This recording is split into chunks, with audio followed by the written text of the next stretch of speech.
జై శ్రీరామ్ అంటే కడుపు నిండదు అంటూ కేటీఆర్ చేసినటువంటి వ్యాఖ్యలు ఊహించినట్టుగానే గట్టిగా వైరల్ అవుతున్నాయి. హిందూ సంఘాలన్నీ ఆయన మీద చాలా కోపంగా ఉన్నాయి. అయితే కేటీఆర్ ఒక రాజకీయ నాయకుడిగా నాకు చాలా చిరాకు అనేటువంటి నేత. నాకు ప్రతి రాజకీయ నాయకుడు అన్న పరమాశయం. అందులోనూ కేటీఆర్ అంటే కొంచెం ఎక్కువ చిరాకు. ఎందువల్ల అంటే ఏ రాజకీయ నాయకుడు అయినా చిరాకే నాకు. రేవంత్ అయినా, కేసీఆర్ అయినా, జగన్ అయినా, చంద్రబాబు అయినా, పవన్ కళ్యాణ్ అయినా, కేఏ పాల్ అంటే కూడా చిరాకు. ఆ రీజన్స్ తర్వాత. సో కేటీఆర్ అంటే కాస్త ఎక్కువ చిరాకు. ఎందుకంటే చదువుకున్న, కాస్త బుర్ర పనిచేసిన, కాస్త ఆలోచించేటువంటి పరిస్థితుల్లో ఉన్న ఐటీ ఎంప్లాయీస్ ని కూడా ఈయన కంప్లీట్ గా మ్యానిపులేట్ చేయగలడు. సో అందువల్ల ఇంకాస్త ఎక్కువ చిరాకు. ఇప్పుడు ఏమీ తెలియని పల్లెటూరు వాళ్ళని మ్యానిపులేట్ చేస్తున్నాడు అంటే అదో పద్ధతి. సరే, వాళ్ళు తెలియదు గడి చేశారనుకోవచ్చు. బట్ కేటీఆర్ బాగా తెలివి గల వాళ్ళని, చదువుకున్న వాళ్ళని కూడా ఈజీగా మ్యానిపులేట్ చేసి బీఆర్ఎస్ ప్రభుత్వమే ఉంటేనే బాగుంటుంది అనే ఒక రాంగ్ ఫీలర్స్ ని ఇస్తూ ఉంటాడు. మిగతా వాళ్ళు కూడా అదే చేస్తారు, ప్రతి రాజకీయ నాయకుడు అదే. బట్ కేటీఆర్ చదువుకున్నా కాస్త ఐటీ ఎంప్లాయీస్ లాంటి వాళ్ళని కూడా మ్యానిపులేట్ చేస్తున్నాడని నాకు ఫస్ట్ నుంచి ఉన్న కోపం. కానీ ఈ అంశంలో మాత్రం ఓ బిగ్ కండిషన్, కేటీఆర్ నేను డెఫినెట్లీ సపోర్ట్ చేస్తాను. ఎందువల్ల చేస్తాను అంటే ఈ మీడియా ఇంత పెద్ద టెక్నాలజీ వచ్చింది మనకి. ఇంత పెద్ద ప్రతి అంశం కూడా యూట్యూబ్ లో పెడితే వెతికితే దొరుకుతుంది కదా. జై శ్రీరామ్ అనే నినాదం చేస్తే కడుపు చేసినంత మాత్రాన కడుపు నిండదు అని అన్నాడా? దాని వెనకేమన్నా ప్రీటెక్స్ట్ కాంటెక్స్ట్ చచ్చాయా అనేది చూసుకోరు. కేవలం జై శ్రీరామ్ అన్న పదం వాడేస్తాడు. సో ఇక బీజేపీ వాళ్ళు కానీ, హిందువులకు సంబంధించిన వాళ్ళు కానీ ఆయన మీద పడిపోవాలి అనేటువంటిది కాన్సెప్ట్. ఆ రకంగా వీళ్ళు పడిపోతున్నారు. ఇంతకీ ఆయన ఏమన్నాడంటే, బీజేపీ వాళ్ళ గురించి మాట్లాడుతూ సాయంత్రం పూట మన ఇళ్ల దగ్గర పురుగులు వస్తూ ఉంటాయి. పురుగులు వచ్చినప్పుడు వాటిని తినడానికి బల్లులు వస్తాయి. బల్లులు ఎక్కువైనప్పుడు వాటిని తరవడానికి మనం ట్రై చేస్తూ ఉంటాం. అట్లా తరుముతున్నటువంటి టైంలో ఆ బల్లి వెళ్ళి దేవుడి పట వెనకాల దాక్కుంటుంది. అది చేసేది మనుషుల్ని తినడం, మనకి ఇబ్బంది కలిగించడం. దాన్ని ఏదన్నా కొడదాం తిడదాం అంటే అది దేవుడి పటం వెనకాల దాక్కుంటే, దేవుడి పటం వెనకాల దాక్కుంటే మనం ఏం చేయగలుగుతాం? దాన్ని ఏం అనలేం కదా. అట్లాగే బీజేపీ పార్టీ కూడా ఈ దేశంలో చేయాల్సిన పెంట పనులన్నీ చేసి వెళ్ళి ఆ దేవుడి పటం వెనకాల దాక్కుంటోంది అని చెప్తున్నాడు. నిజమే కదా, అది 100% ట్రూ. అది ప్రతి రాజకీయ పార్టీ పెంట్ల పనులన్నీ చేసి ఏదో ఒక దాని వెనకాల దాక్కుంటుంది వెళ్ళి. అట్లా బీజేపీ చేసేది అది. ఇందాక చెప్తున్నప్పుడు కేటీఆర్ చదువుకున్న వాళ్ళు మ్యాల్పేట్ చేస్తాడని చెప్పానే, పరమ చిరాకు నాకు. అందుకే అన్నానే, కాస్త ఎక్కువ చిరాకు అన్నానే. Same applies to Modi also. Modi కూడా చదువుకున్న, తెలివితో ఆలోచించదగినటువంటి జనాలని ఈజీగా మ్యానిపులేట్ చేసేటువంటి మెంటాలిటీ ఉన్న నరేంద్ర మోడీ, ఇద్దరు ఒకే కేటగిరీకి చెందిన వాళ్ళు. కాకపోతే ఆయన ఈ అంశాన్ని ఎత్తేసుకున్నాడు, శ్రీరాముడిని ఎత్తిన పెట్టేసుకున్నాడు. వీళ్ళకి ఎత్తుకోవడానికి ఏమీ లేదు. ఏపీ తెలంగాణ విడిపోక ముందు వీళ్ళు ఎత్తుకునేవారు ఆ సెంటిమెంట్ ని. ఇప్పుడు విడిపోయి చాలా కాలం అయింది కాబట్టి ఆ సెంటిమెంట్ పండట్లేదు కాబట్టి వాళ్ళు ఆ విషయాన్ని ఎత్తట్లా. ఇప్పుడు ఇంకా కలిసే ఉంటే ఆంధ్ర ద్రోహులను, ఆంధ్ర నాయకుల వంకతో చూపించి ఆంధ్ర తెలంగాణ మధ్య విద్వేషాలు రెచ్చకుండా ఈయన నాన్న చేసింది కూడా అదే. పెద్ద వింత కొత్త ఏం లేదు. వీళ్ళ కాన్సెప్ట్ ని, వాళ్ళ కాన్సెప్ట్ ని ఎత్తుకున్నారు. కాంగ్రెస్ ఇంకో కాన్సెప్ట్ ని, రేవంత్ రెడ్డి ఇంకో కాన్సెప్ట్ ని, జగన్ ఒకటి, చంద్రబాబు ఒకటి, పవన్ కళ్యాణ్ ఒకటి. విద్వేషాలు రెచ్చగొట్టి మనుషుల మధ్య విభజన తీసుకొచ్చి ఇదిగో అని ఆ బూచిని, అవతల వాళ్ళని బూచిగా చూపించి ఆ బూచి నుంచి నువ్వు జాగ్రత్త పడాలి అంటే నన్ను నీ వెంట పెట్టుకోవాలి, నన్ను గెలిపించాలి అనేటువంటి బూచుల్ని చూపిస్తూ ఉంటారు. రాహుల్ గాంధీ ముస్లింస్ కి హిందువులను బూచులుగా చూపిస్తే, నరేంద్ర మోడీ లాంటి వాళ్ళు హిందువులకి ముస్లింలను బూచులుగా చూపిస్తారు. ఇంకొకళ్ళు ప్రాంతీయత సంబంధించిన బూచులు, కులానికి సంబంధించిన బూచులు, డబ్బుకు సంబంధించినటువంటి బూచులు, దళిత వర్గం, నాన్ దళిత వర్గానికి సంబంధించిన బూచులు, ఇట్లాంటి బూచులను చూపిస్తూ భయపడుతూ ఉంటారు. సో కేటీఆర్ అన్న కంటెక్స్ట్ చాలా డిఫరెంట్ కంటెక్స్ట్. దేశానికి సంబంధించి ఏదైనా అంశం గురించి ప్రశ్నిస్తున్నప్పుడు బీజేపీ వాళ్ళని కాస్త గట్టిగా ప్రశ్నిస్తే జై శ్రీరామ్ అని వాళ్ళు సమాధానం చెప్తున్నారు.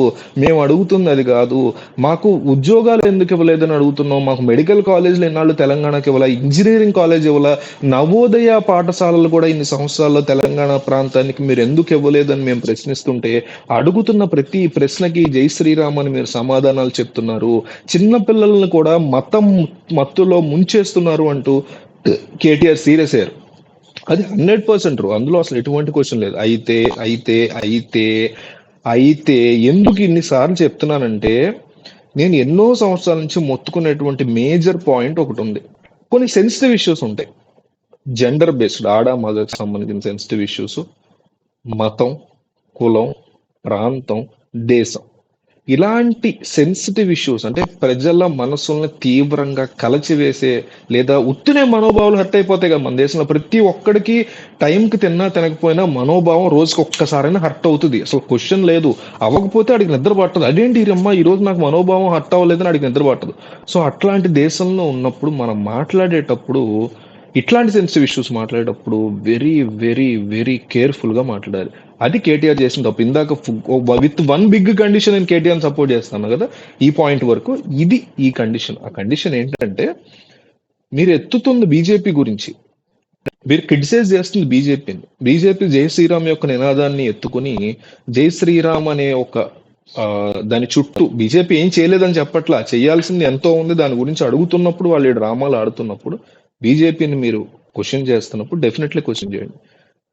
బీజేపీ ఎట్లా అయితే జై శ్రీరామ్ యొక్క నినాదం వెనకాల దాక్కుంటుందో, ఎంఐఎం కూడా ముస్లింల యొక్క నినాదం వెనకాల దాక్కుంటుంది. ఇంకొక రాజకీయ నాయకుడు ఎవడో క్రిస్టియానిటీ వెనకాల, ఇంకొక రాజకీయ నాయకుడు ఎవడో ఇంకో మతం కులం వెనకాల దాక్కుంటున్నాడు.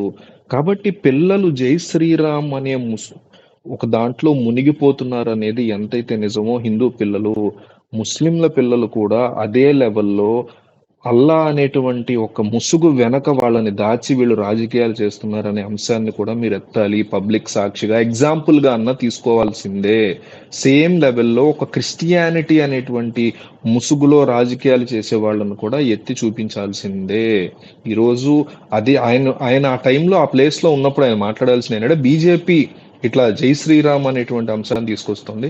జై శ్రీరామ్ అని అంటే కడుపు నిండుతుందా? జై అల్లా అని అంటే కడుపు నిండుతుందా? జై జీసస్ అని అంటే కడుపు నిండుతుందా? ఏవి నిండవు. మనకి కడుపు నింపగలిగింది మన పాలకులు, వాళ్ళు చేసేటువంటి పనులు, వాళ్ళు తీసుకొచ్చే రిఫార్మ్స్, వాళ్ళు తీసుకొచ్చేటువంటి బిగ్ రెవల్యూషనరీ రిఫార్మ్స్. వాటి వల్ల మాత్రమే మన కడుపు నిండుతుంది. మన పిల్లల భవిష్యత్తులు బాగుపడితే మనకి నీరు వస్తుంది, తిరగడానికి ట్రాన్స్పోర్ట్ వస్తుంది, రోడ్లు వస్తాయి, విద్య వస్తుంది, వైద్యం వస్తుంది అని చెప్పాలి తప్ప కేవలం మీరు మాట్లాడేటప్పుడు జై శ్రీరామ్ అన్న నినాదాన్ని హైలైట్ చేయటం వల్ల వచ్చినటువంటి పెంటది. ఇదే ప్లేస్ లో మీరు జై అల్లా ఏదో వాళ్ళు ఏదో అంటారు కదా, అల్లాహో అక్బర్. అల్లాహో అక్బర్ అంటే కడుపు నిండుతుందా అంటే మీరు అనుంటే ఇప్పుడు హిందూస్ అందరూ సైలెంట్ గా ఉండి అదే ప్లేస్ లో ముస్లిమ్స్ అందరూ రెచ్చిపోయేటువంటి పరిస్థితి జరిగి ఉండేది, డెఫినెట్లీ జరిగి ఉండేది. మీరు అదే మాట జీసస్ ఓ జీసస్ ఇంకోటి ఏదో అంటే కడుపు నిండుతుందా అని ఉంటే అప్పుడు కూడా క్రిస్టియానిటీ మొత్తం మీ మీద పడేటువంటి పరిస్థితి ఉంది. కేటీఆర్కి కదా ఎవరికైనా సరే ఇది అప్లై అవుతుంది. సెన్సిటివ్ ఇష్యూస్ మాట్లాడుతున్నప్పుడు అందరినీ కలిపి దొబ్బులు పెట్టాలి ఒక్కొక్కడిని. అంటే వీళ్ళకి అదే వంకగా పట్టుకుంటారు. మెయిన్ పాయింట్ వదిలేసి నువ్వు ఇప్పుడు శ్రీరాముడిని అన్నావు, లేకపోతే నువ్వు జీసస్ అన్నావు, లేకపోతే నువ్వు అల్లానన్నావు అని మూర్ఖంగా మనతో అవసరం లేని విషయాల మీద టాపిక్ని డైవర్ట్ చేసుకుని ముఖ్యమైనటువంటి అంశాలని గాలిలో కొన్ని లక్షల కోట్ల ముఖ్యమైన అంశాలని వెనకాల డిక్కీలో వేసేసి మూసేసి మతాలతో, కులాలతో, ప్రాంతాలతో, వర్గాలతో, వైషమ్యాలతో రాజకీయం చేస్తున్న ఈ దేశంలో ప్రతి దాన్ని కవర్ చేసుకుంటూ మాట్లాడగలిగితేనే మనం చెప్పే పాయింట్ ఈ దరిద్రపు నా కొడుకుల బుర్రలకు ఎక్కుద్దని కేటీఆర్ కదా ఎవరైనా సరే అర్థం చేసుకోలేదు. కేటీఆర్ కేవలం ఈ అంశం వరకు నేను సపోర్ట్ చేస్తున్నా with this big condition. KTR చేసినటువంటి పెంట పనులు ఎన్నో ఉన్నాయి, దాని గురించి అసలు మాట్లాడలేదు. అది different topic. Like any other politician KTR కూడా ఎన్నో తప్పుడు పనులు చేశారు అంటున్నా నా ఉద్దేశం. సో ఈ అంశం వరకు డెఫినెట్లీ కేటీఆర్ ని సపోర్ట్ చేయాలి. అండ్ ఈ కండిషన్ అతను కనుక అక్కడ అప్లై చేస్తుంటే 100% సపోర్ట్ చేయాల్సి వచ్చేది. బట్ ఇక్కడ పార్షియల్ గా మనం, కంప్లీట్ గా కాకుండా పార్షియల్ గా మనం కేటీఆర్ ని సపోర్ట్ చేసినటువంటి అంశం. సో దీని మీద మీకున్నటువంటి అభిప్రాయాన్ని, సో నేను అనుకుంటున్నటువంటి, నేను మీకు ఏదైతే ఇందాక అన్నానో అట్లా అన్ని కవర్ చేసుకుంటేనే అసలు పాయింట్ జనాల మెదడులోకి వెళ్తుంది తప్ప ఎంతసేపు మనోభావం హర్ట్ అయిపోవడానికి రెడీగా ఉంటది. మనోభావం అక్కడ జస్ట్ రెడీగా కూర్చుని ఉంటది మనోభావం. అది ఎవడు ఏమంటాడా, ఎవడు నా జీసస్ని అంటాడు, ఎవడు నా అల్లాని అంటాడు, ఎవడు నా రాముడిని అంటాడు, ఎవడు నా భార్యని అంటాడు, నా పిల్లల్ని అంటాడు, నా కులాన్ని అంటాడు, నా మతాన్ని అంటాడని రెడీగా అక్కడ కుర్చీ వేసుకుని చుట్ట తాగుతూ రెడీగా కూర్చుని ఉంటది ఆ మనోభావం. అది ఉత్తిని హర్ట్ అయిపోతూ ఉంటది. సో దాన్ని మనోభావం యొక్క ఈగోని సాటిస్ఫై చేస్తూ మాట్లాడితేనే మనం చెప్పే పాయింట్ జనాల మెదడులోకి వెళ్తుందని నేను కొన్ని సంవత్సరాల క్రితం గ్రహించా. అందుకే నేను ఒక వ్యవస్థలో జరిగేటువంటి తప్పుల్ని తప్పు పట్టేటప్పుడు అంశాల వారిగా మాత్రమే తప్పు పడతారు. రేవంత్ రెడ్డి పర్టికులర్ అంశంలో తప్పు చేశాడు, కేసీఆర్ పర్టికులర్ అంశంలో తప్పు చేశాడు, కేటీఆర్ జగన్, చంద్రబాబు, పవన్ కళ్యాణ్, మోడీ, రాహుల్ గాంధీ వీళ్ళందరూ వెధవలు, వీళ్ళందరూ దొంగలు అనే నేపథ్యంలోనే మాట్లాడుతూ వాళ్ళు చేసిన మంచి, మోడీ చేసిన మంచి కూడా ఉంటుంది, కేటీఆర్ చేసిన చెడు కూడా ఉంటుంది, కేసీఆర్ చేసిన మంచి కూడా ఉంటుంది, రాహుల్ గాంధీ చేసిన చెడు కూడా ఉంటుంది. అట్లా అంశాల వారీగానే మాట్లాడుకోవాలి. అండ్ సెన్సిటివ్ టాపిక్స్ మాట్లాడుతున్నప్పుడు అందరినీ టచ్ చేస్తూ ఏ ఏ మాట చెప్పినా మీరు జై శ్రీరామ్ అంటే కడుపు నిండదు, అల్లా అంటే కడుపు నిండదు, జీసస్ అంటే కడుపు నిండదు అని క్లియర్ గా క్లారిటీగా మాట్లాడగలిగితే, మీ కంటెక్స్ట్ అదే అయి ఉండొచ్చు, మీరు బీజేపీ గురించి మాట్లాడుతూ వేరే ఎట్లా తీసుకొస్తాం అని ఉండొచ్చు, కానీ మీరు తీసుకొచ్చిన టాపిక్ బీజేపీదే, కానీ దాంట్లో మీరు ఎంచుకున్నటువంటి అంశం ఏంటి, మెయిన్ బీజేపీ మీద వేస్తున్న బ్లేమ్ టాపిక్ ఏంటి, టాపిక్ బీజేపీ, కానీ దాని మీద వేస్తున్నటువంటి బురద ఏ రకమైనటువంటి బ్లేమ్ వేస్తున్నారు, మతం అనేది వేస్తున్నారు. ఆ మతమే sensitive topic. So sensitive topic మాట్లాడుతున్న ప్రతిసారి మనం చాలా జాగ్రత్తగా అడ్రస్ చేయాలి క్రౌడ్ ని. అందువల్ల కేటీఆర్ మీద వీళ్ళందరూ విరుచుకుపడుతున్నారు.